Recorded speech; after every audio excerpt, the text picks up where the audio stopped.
Well, Merry fucking Christmas, everybody. Santa delivered a whole damn train full of presents. What do we have here? Rabbits. Ooh.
So the first thing we're going to be looking at is the first cutscene we see Mickey and Lou, which where they're talking to you, the protagonist, along with Rush, and along with this guy, who just loves to spill the beans about everything. Anyway, they kill him, of course. Well, talking too much, as they should. And pushes you, the captain, off the cliff so you can actually get away. And this scene mimics the same scenes the other games did before, with the protagonist falling off a cliff or bridge and being rescued by the local citizen. It's a rinse and repeat cycle. Only Far Cry 6 has a different opening, with the character waking up on the beach and not being rescued by anyone. Anyway, this is the first time we see Mickey and Lou, and these two had a lot of time and a lot of character development, but they just don't make you care nor invest in them as villains. There's nothing threatening and scary about them. If you look at Vaas or if you look at the father, both of those villains had a sort of charisma or aura from them that just screams crazy and scary, which a lot of players liked about them. The only thing that is threatening between you and the other characters in this scene is the fact that you're surrounded. Otherwise, these two just don't scare you at all. Like, they're not that scary. I mean, come on, man, they're just not scary at all. Also, their monologue about their father's teachings just makes them sound like second-rate criminals, and their dad is like the big boss behind.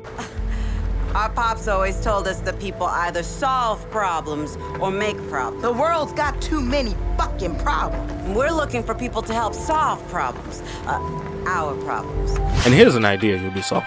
Maybe if the game was like that, it would, made a whole lot of sense for them. I mean, that's just what I did. And how they got into power with the highwaymen is questionable, because I would think their dad had some sort of, had something to do with that. I mean, also like his reputation, because they reference that a lot in this game. Like, they come from a crime family or some sort, and they inherited the top spot in the gang because of their dad's reputation, which made sense because of how they always try and command respect amongst their gang, like they have something to prove. While other villains like Vaas, or again the father, just had dad respects amongst the camp and amongst everyone else, and everyone actually knew who they are instead of trying to reference what the other person did for them or what the other, it's just crazy. I mean, let's look at the first scene of the father so you can actually see what I mean about this.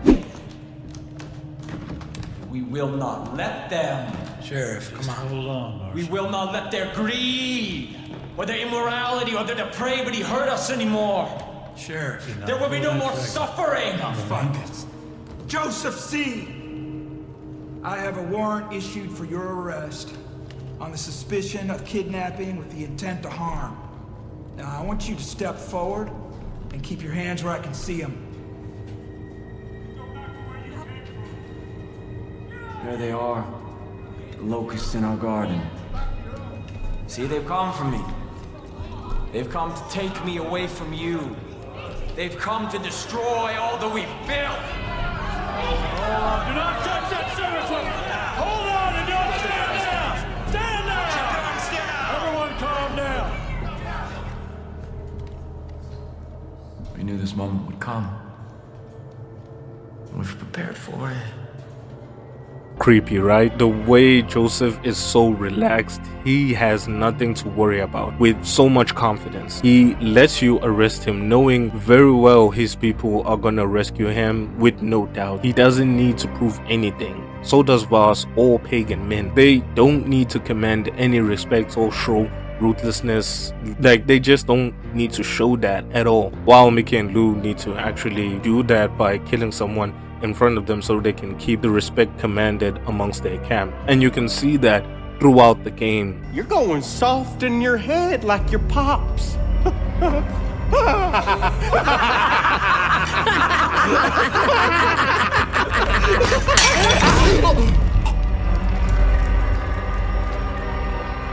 Any other observations?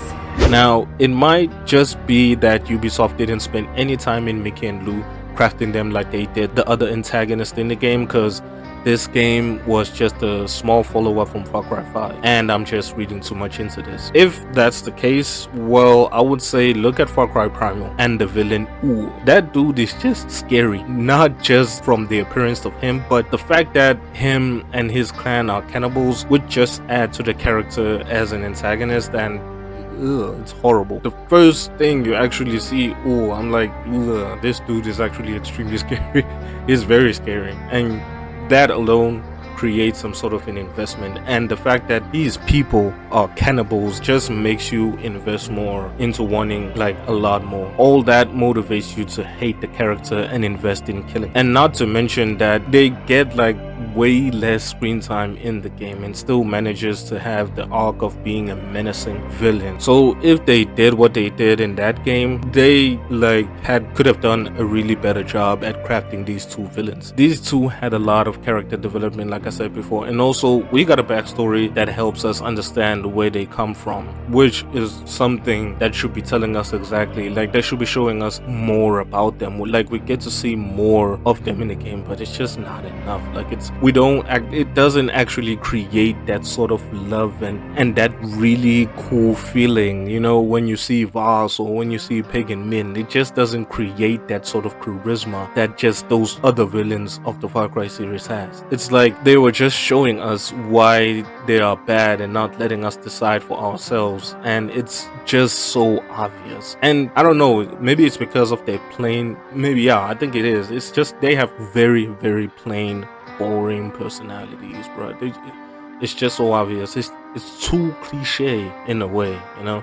They just lack that certain charm and that certain charisma as the other antagonists of the Far Cry games that they have. I mean, it's bad. They did actually come up with a whole lot of things that are different in this game, but for Mickey and Lou, it's not a whole lot that they did that actually sells you as the villains of the game. Yeah. Even Amita did a great job at actually being a villain in Far Cry 4.